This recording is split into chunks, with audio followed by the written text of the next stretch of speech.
Hello, bonjour, namaste, ni hao, and ohio everybody. What is going on? It is Gale right here. Welcome back to another Should You Summon on the channel for Danmachi Memoria Freese. Today, we're taking a look at the Astrea Record Part 2 banners, and obviously we're going to take a look at the buffs that these units have received in a little bit more detail in terms of what teams that they will be used in, where are they going to be applicable, and much more. Of course, if you guys want to see the actual buffs that have happened, the changes from the previous iteration to the current iteration, you can go check out that video that I dropped on Tuesday. Today will be primarily a focus on the teams that they will be in and the game modes that they will be used in. So I'm trying to make this video a little bit shorter because I actually got a complaint from somebody saying my videos are too long. So I'm gonna try and see if I can make these videos just a little bit shorter. It's gonna be tricky because there are so many units to cover in these videos, right? So let me know how you guys find long form content versus short form content, and maybe we can try and figure out something for the future. But yeah, if you guys enjoyed this video, please be sure to leave a like, subscribe to the channel, and of course, like I said, leave a comment down below on that topic. Along with that, let me know if you guys are planning on summoning on the part 2 banners and what units you guys are planning on pulling for.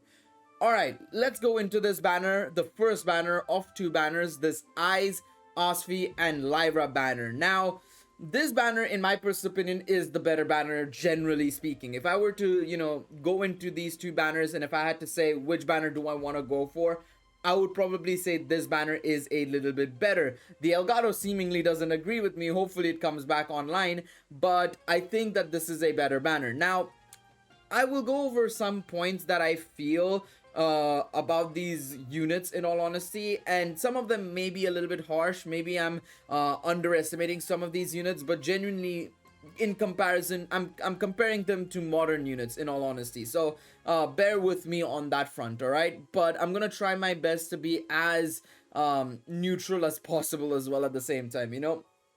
Alright, so first and foremost, we have Storm Princess Eyes Wallenstein on the left hand side, who is a wind physical unit, and she is a single target unit. Now, on paper, if you look at her kit, right, she does quite a lot of things here. For example, she gives herself strength, dexterity, wind attack damage, and counter rate plus 65%, which I think is phenomenal. I think it's brilliant, right? But then you look at the rest of her kit, right? I like the third skill. The third skill I think is fine. I have no issues with it. The additional attacks of mid-wind physical attack a foe with high penetration rate, that's fine. The second skill is where I have a little bit more issues with. I have no idea why they decided to stick with temporary strength boost and not go for temporary great strength boost, especially when you look at other units, right? Say you look at, for example, the Riveria that we got in part 1, right? The buffs that she received, she had a temporary great magic boost on her ability, on her main skill. I'm not even talking about her special arts. I'm talking about her main combat skills. I have no idea why they didn't update this to temporary great strength boost, because it would have made her a little bit better and more capable of being a solid option for the wind physical team if you're taking that into Record Buster. That being said, I don't know if you would take her into Wind Record Buster, in all honesty. I think there are much better options. But yeah, like I said, I don't know if this was the right decision for them to do this, because I think this is what loses her out tremendously. There are positives to this unit though. I do think the counter rate is fantastic, and on top of that, if you bring in the skill and development ability list, being able to deal 60% extra counter damage is fantastic, especially when you're going into a game mode like Record Buster or any type of single target PvE content where you're, relying on dealing as much damage as possible, right? So somewhere like that, this counter damage boost and the counter rate going up for herself is going to be phenomenal.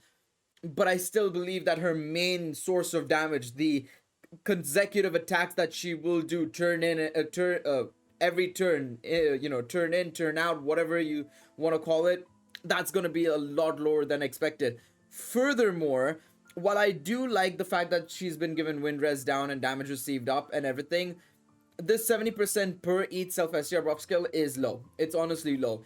Units nowadays have 80%, 90%, 100% on these abilities, and the fact that she was only 70% is not good enough. I mean, the Riveria went from 70% to 80%. Now, I know that she didn't have any sort of like damage boost per buff skill or debuff skill initially before the buff, but that doesn't mean that she couldn't have gotten a actually solid buff there and given her like 80% or 90% in my personal opinion. I still think that the rest of her kit is really, really good, and it'll be suited extremely well if you're planning on taking her into like a Wind Record Buster or something like that.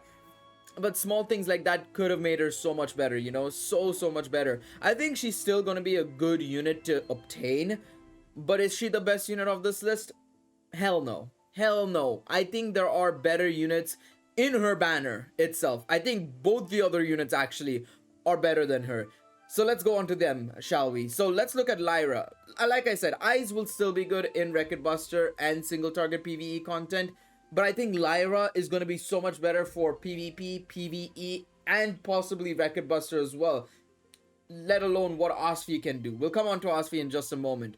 Lyra is a earth magic type unit, and she is, like I said, she's going to be great in PvP because she's an AoE unit, and what she does is brilliant in my personal opinion. So her special arts is really strong. I wouldn't say it's anything revolutionary in all honesty. It's actually going to be pretty decent in PvE contents as well, being able to drop that magic res by 60%. It'll fit right in with, you know, other earth-based units potentially as well, or any other magic team units as well. If you're running, like, say, a magic team for PvE, Earth Lyra will actually be pretty decent for that, because if you don't have, let's say, a unit that can lower the magic res by 60%, or later if you see in her skill, she can lower it by 40% on skill 1, she will be a phenomenal unit for that magic team in all honesty. But speaking of being amazing for a magic team in PvP, she's also brilliant there in all honesty. Being able to give agility minus 40% to your foes as well as MRes is phenomenal. And the fact that it's a debuff, it's not even like she's dealing damage. If she launches this first and then you launch in right after with all your units, right, your for example, your Elises, your Ryus, whatever it may be, your Hero Festa Elises and Ryus, or whatever it may be you might be running, right? Light Elise, Earth Eyes, right? The Cyber Ops one, Mikoto, whoever it may be, she will perform exceptionally well in that team. On top of that, she gives herself 80% earth attack damage, which she didn't have whatsoever before this update. Before the update, it was only the MRes and agility down, and they were lower as well. This whole first skill has been modified tremendously. The only thing I wish they did was update the low to medium, and it would have been amazing. She would have been a fantastic DPS option. Similarly, in Acrobatic Strike, the second skill, I think they could have increased it a little bit more to high maybe, but it's whatever. I think it's fine. I get what they're trying to do here with this unit. This is a more supporting type unit with how much she's doing. She's reducing the opponent's MRes agility. She's lowering the opponent's earth res as well. Allies magic 50%. Her main MO is to basically support the team in PvP and PvE as well. And why I also say that she's going to be great in sort of single target content as well is that her third skill, Foe High Magic, or her High Earth Magic Attack, damage plus 70% per each target's MRes reduction skill and critical rate. Again, the only thing I would have probably changed is her modifiers needed to go up by 1, literally just notch it up by 1 across the board, and I think she would have been phenomenal here. Medium, high, and super. Done. I wouldn't have been mad at all, literally. But I don't know why they decided to stick with the modifiers she already had previously. It's a bit weird in that regards. But yeah, this is literally what I wanted in Eyes. I think this is what we needed in Eyes. The fact that we didn't get this in Eyes is really disappointing. But that being said, I will still maintain Lyra is a phenomenal unit. I think she's probably my second favorite unit in terms of all these units, and probably my favorite adventure that received a buff in this update in all honesty. In terms of the buffs that they got, I think this Lyra got the best of the bunch in all honesty, in my personal opinion. Very strong. Very strong. Let's look at Astrea, and this is my favorite unit of this update because what she does is phenomenal, and honestly, it's a must-have at this point in all honesty. It really is. What she does is she increases the damage received by single target attacks by 25% and gives allies dexterity 15%. Now, you might be wondering, I've been exaggerating about this. We already have this. Yes, we already have this in the form of a time-limited unit that just got their rerun a month or two ago, and obviously came during the 5th anniversary. So that means the next time that that unit will come back is probably going to be right before the next anniversary. So you're not going to be summoning then because you're saving up for the next anniversary. So why would you summon on the 5th anniversary rerun? This unit is a fantastic option for those who don't have the Kid Felice. Currently, Kid Felice, what she does is she gives the same amount of damage received increase, 25%, reduces the opponent's critical rate by minus 25%, and gives 10% to all stats.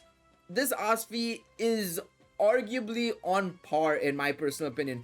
Being able to give allies 15% dexterity, that extra 5% dexterity low key is probably a little bit better, because if you look at the other stats, right, you can get that through other means. In all honesty, you genuinely can get that through other means. So getting that 5% extra dexterity might actually be a little bit better than you know, the Kid Felice. Obviously, there are some units that take advantage of that 5 buffs effectively, right? For example, a unit like Finn, right? The 5th anniversary Finn actually takes advantage of that Kid Felice's, you know, universal buff, because his single target ability is scaled to all 5, you know, buffs: STR, magic, dexterity, endurance, and agility. Whereas if you're running a team like, say, the water team, right? The water single target team, or you're running the wind single target team, or whatever it may be, some other team that's not the light team, this Asfi is probably going to be a way better option for those teams, in all honesty. So in my personal opinion, this is a phenomenal unit to have and get if you can. And in all honesty, if she's really close to +3 or +4, it's probably worth star bonding potentially. I wouldn't say star bonding immediately, because of course I feel like you should save your star bonds for the next anniversary and stuff like that. But I wouldn't really blame you if you wanted to star bond her from +4 to +5, to be quite honest. But I would say save, just because you can save it up for the anniversaries in the future. So this banner, in my personal opinion, is phenomenal. You've got a good set of units here. Eyes, yes, could have been a little bit better, but she's still decent. I'm not saying that she's going to be bad whatsoever. This banner, on the other hand, there are some units in here that I like, but others are very niche or just not good enough in terms of their buffs. They weren't given good enough buffs whatsoever here. So let's look at the banner and let's see what we have here. So first and foremost, we have Fire Kaguya, who I think is probably the best of these units, in all honesty. My 3rd favorite unit and my 2nd favorite adventure, in all honesty, in this set of units, in this part 2 banner. Very solid buffs, in all honesty. Really genuinely solid buffs, because she's become a very good option for any fire team, any fire physical team, or any fire team in general. I think she's going to be a great option, giving the agility lower by 40% for 4 turns, and heal as well, along with removing status debuffs from herself, and then on top of that, reducing the opponent's P-res by 40% in her 2nd skill, and then giving herself now fire attack damage as well. She's going to be a decent option in PvP and PvE contents. Obviously, PvE contents is a little bit more trickier because she only has that 1 turn buff, which I don't understand why they didn't boost it up to maybe even 2 turns. And also her low modifiers, still, again, she got a similar treatment to Lyra, where her modifiers didn't change whatsoever, which is kind of stupid to me personally. I think she's still okay. I don't think she'll be a phenomenal unit and a crazy unit, but I still like her, in all honesty. On the other hand, if we look at Shakti, right? If you look at Shakti, I think Shakti is... You could make an argument and say Shakti is probably a little bit of a better unit than Kaguya, but I think she's going to be a lot more niche as well. But I will say this, if you are planning on running stall and you are missing units, Shakti is probably a good replacement for some of those units, in all honesty, because of what she does. She's able to... Okay, I'm ignoring her special arts, by the way, Shakti's, because it's not really something you're going to pay too much attention to. It's nice, it's useful in certain situations, especially if you're going into war games, for example, and she launches her special arts. It's not really the end of the world, but it's not something you're going to write home about. What you're looking at more so with Shakti is her actual combat skills. And this is something you do with a lot of balanced units, is you look at their combat skills more so than their special arts, because their special arts usually ends up being very average at most, you know. So you have to look at their combat skills, and her combat skills are very much focused on survivability effectively. Her first skill gives allies P-res and M-res 40% and reduces damage received by 30% for AoE attacks for 5 turns, and then she gives herself 3 additional actions where she will be able to heal 30% of the HP to all allies and reduce the status debuffs by 2 turns and increase status buffs by 2 turns. Overall, very solid. But the problem is, right, is if you have a unit like, say for example, the 5th anniversary Galmus, right, who's able to give 40% damage reduction to AoE and single target attacks. Of course, he doesn't give the P-Res and M-Res, right? So you can make an argument and say that this Shakti can do kind of a 2-in-1 situation where she's giving the physical and magic resist as well as the damage reduction from AoE targets. But at the same time, that Galmus can give the single target damage reduction as well, which is really handy against counters and stuff like that, right?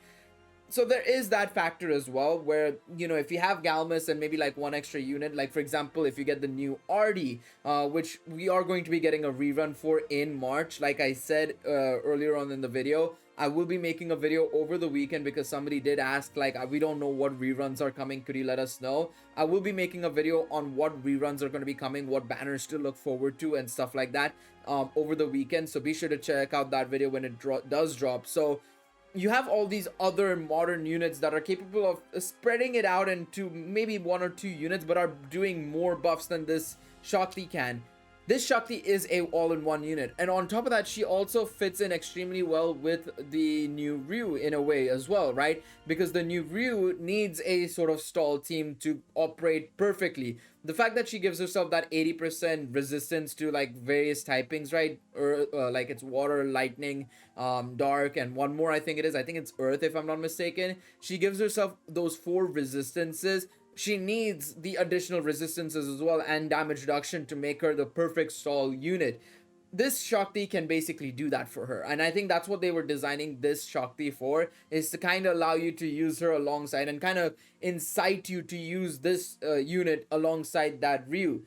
Would I use her alongside that Ryu? Yes, I would. I would probably use her alongside that Ryu, but if you don't have that Ryu +5 and you have, let's say, Alize, you want to probably get this Kaguya instead. So there is that factor. I think they want you to summon on this banner primarily, because if you summon on the Hero Festa banner, you want to summon on this banner. I would probably avoid doing that though, because one, like I said, you'll be getting the new RD next month. We're going to be getting the Fire Magic Alize in a couple of weeks time when we get the part 3 buffs, who will probably fit in well better with the Hero Festa Alize than this Kaguya. So be wary. This is a very much like sort of like you want to summon on this banner because you have these units, right? You have this Alize and Ryu summon on this banner. I would don't fall for that. Do not fall for that. Be wary, stay safe, okay? Stay safe. Again, very nice unit. She's able to reduce the STR and magic as well on the 2nd skill and give allies magic heal and win attack damage and all that jazz. 3rd skill is okay, nothing to write home about. She'll be more so used for a PvP stall team. Like I said, there are better units, but if you really need a replacement and you want to run this Shakti with that Ryu, and or you want to run this Kaguya on a probable fire physical team in the future, you can go for it. Absolutely go for it. There's no stopping you. But I would be wary because of course, of what banners are going to be coming up next week. We might even get a Valentine's event, right? That could be time limited. That could bring other units as well, because we are going to be getting a new live stream next week. Very likely to be containing a new event that's going to be running alongside the Astrea Record Rerun. So I would probably be wary on that front as well. Now, this is my most disappointing unit. A unit I still use to this day, by the way. They absolutely did nothing with this Seer, in all honesty. So the Seer initially, and I remember this off the top of my head because I've used her so much. She has P-Res, M-Res minus 15% and Null Ailment times 3. All they gave her was God Raid minus 15%. Shocking. Absolutely shocking. Even if they just gave her Null Ailment times 4, I would have been extremely happy. But the fact that they didn't even do that is ridiculous in my personal opinion.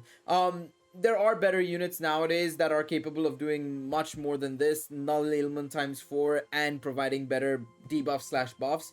So I would probably go for those. Heck, the Astrea that we got in December, right? Probably gonna get a rerun next month. Very likely to get a rerun next month. I think it's pretty much guaranteed she's gonna get a rerun next month. So, yeah, you're better off summoning for those types of units, the Null Ailment times 4s that have better buffs and debuffs potentially as well. So, yeah, very disappointing. this is probably the most disappointing unit out of the bunch, to be honest. A unit I still use to this day because I don't have that many null ailment times 4 units at high limit breaks or at MLB whatsoever. So for me, having to use this unit is unfortunately something I have to continuously do, but she didn't even get the buff that I wanted her to get, so it's kind of disappointing in that regards. But yeah, like I said, I prefer this banner because of Asfi and Lyra, but I can also see you going for this banner because of the Hero Festa units, but I would probably advise being very, very careful with this banner. So yeah, like I've always done, I'm gonna do 200 iris on both banners. We'll just do the first step on each banner. I'm not probably gonna go deeper. There's no reason for me to go deeper. I have Lyra +5, I have Kaguya +5. I think Cirrus +5 for me. Asfi isn't +5, but of course because I use the light team and I have Kid Felice, right? I think I'm gonna stick with that unit, to be quite honest, and I'm gonna probably go with that. And of course, I think my Kid Eyes is like +0 if I'm not mistaken, or +1, one of the two, and I know Shakti is also +1, I'm pretty sure. So those two units are obviously lacking in the limit break bond section, so it'll be a little bit more annoying to probably do a showcase for them, but we might use trial units when we do their showcases, which I will be doing, by the way. We're going to be doing showcases for all the new buffs as well. May do a fire physical team sort of thing as well, maybe in the next week, maybe we'll see. Revisiting the fire physical team of like Lid, Alize, and Kaguya, we'll see. Could be fun, could be very, very fun, we'll see. But yeah, we got a rainbow door here, so hopefully it's Shakti, because Shakti might actually be useful for me, to be quite honest. I think I would probably have a little bit of fun using her. But let's see, could be, if it is it's Kaguya. It is, oh no, it's Shakti. Never mind, I'll take it. I'll take that. I'll actually need to check what limit break she's at. But that's a dub. That's a dub. I thought that was Kaguya for some reason, but nope. That's a +1 for me. That is, oh, never mind. That's a +3 for me. Okay, maybe I won't need to. Maybe I won't need to have to use the trial unit in war games. Perfect. I think +3 is always the safe spot for most adventures. Of course, if you could get them to +5, it's phenomenal, right? You get so much stats, a big stats boost there, right? But I think we can rock with +3 and see what we can do there. But yeah, let me know how your summons went, if you did summon, and of course let me know if you guys are even planning on summoning. And like I said earlier on in the video, let me know what you guys think of short form content versus long form content. I know this video is still over 20 minutes long, but remember, the other should you summons have gone on for a lot longer. So let me know what you guys prefer, the longer form content where I can waffle a little bit and go into much more detail, or do you guys prefer this short form content where I kind of rushed through it a little bit and very much just hit the points a little bit, not too much in detail, but just a little bit, so that you guys get an understanding of what the units do and whatnot. Let me know in the comments. I'm excited to see what you guys have to say. Please be sure to leave a like, subscribe to the channel, and I'll see you guys in the next one. Take it easy, everybody. Bye bye.